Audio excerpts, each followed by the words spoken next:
Alors, parlons d'un principe fondamental en France, la laïcité. Ça a l'air simple dit comme ça, non? Mais que se passe-t-il quand l'État délègue la gestion de la piscine municipale ou même de la cantine des enfants à une entreprise privée? Eh bien, c'est là que les choses deviennent un peu plus complexes. Voilà la grande question. Quand on confie la cantine scolaire, les transports en commun ou la distribution de l'eau à une boîte privée, comment s'assurer que la neutralité et les principes républicains sont toujours respectés? C'est un vrai casse-tête juridique et c'est ce qu'on va décortiquer ensemble. Pour bien comprendre la solution, il faut d'abord poser les bases. Tout part d'un principe non négociable, une véritable règle d'or du service public à la française. Et voilà cette règle d'or. Peu importe qui est en face de l'usager, que ce soit un fonctionnaire derrière son guichet ou un employé d'une société privée qui gère la piscine du coin, l'obligation est exactement la même. Le service qui est rendu au public doit être neutre. Ce point-là, il n'est absolument pas négociable. Et soyons clairs sur ce que ça signifie dans ce contexte bien précis. On ne parle pas des croyances personnelles des employés, mais de leur comportement pendant leur mission. Le service public, c'est un espace protégé, où chaque citoyen, qui qu'il soit, doit être traité de manière parfaitement égale, sans aucune distinction. Bon, d'accord. Mais alors comment l'État s'assure-t-il que cette obligation est bien transmise à un acteur privé? Eh bien, la réponse, elle tient en un seul mot, le contrat.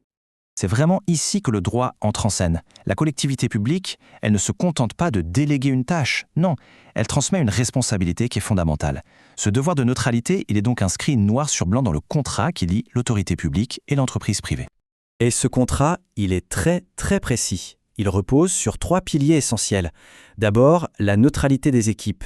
L'agent en contact avec le public ne doit porter aucun signe religieux visible. Ensuite, deuxième pilier, l'interdiction totale du prosélytisme. Pas question d'essayer de promouvoir une croyance.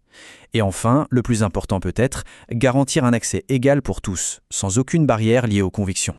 Et ça va même un peu plus loin. L'autorité publique peut tout à fait exiger dans le contrat que l'entreprise forme ses propres employés sur ce sujet. L'idée, ce n'est pas seulement d'imposer des règles, c'est de s'assurer qu'elles sont bien comprises et intégrées par celles et ceux qui sont sur le terrain, au contact des gens. Mais bien sûr, un contrat sur le papier, c'est bien beau, mais ça ne suffit pas. Il faut un système de surveillance pour vérifier que les engagements sont bien tenus. On n'est pas du tout sur un système basé sur la confiance aveugle. L'autorité publique garde donc un œil très attentif. Elle peut par exemple mener des inspections surprises pour voir comment les agents se comportent ou lancer des audits pour vérifier toutes les procédures internes. Et si jamais il y a un manquement, les conséquences sont bien réelles, des sanctions prévues au contrat peuvent être appliquées. Alors, maintenant, changeons de perspective. Passons de l'autre côté du miroir. Parce que tout ce mécanisme, il a un but ultime. Protéger la personne qui, au final, utilise le service. C'est là qu'on voit tout l'équilibre du système. D'un côté, le prestataire, l'entreprise, doit offrir un service qui est totalement neutre. Et de l'autre, l'usager doit pouvoir y accéder librement sans que ses propres convictions ne lui posent le moindre problème. Le mécanisme protège donc en même temps la neutralité du service et la liberté de conscience de l'usager. Alors, on peut se demander pourquoi mettre en place une architecture aussi précise, aussi contrôlée? Quelle est la finalité de tout ça? Le point vraiment crucial, c'est cette idée de continuité. Le principe de laïcité, ce n'est pas juste un concept abstrait pour les ministères. C'est un fil conducteur qui ne doit jamais être rompu, peu importe qui est l'intermédiaire. Cette chaîne ininterrompue garantit que l'expérience du citoyen face au service public reste la même, que ce soit l'État qui gère en direct ou une entreprise privée. Cette citation, elle résume tout. Au-delà de toute la technique juridique, ce qui est en jeu, c'est bien de préserver les fondements de notre pacte républicain.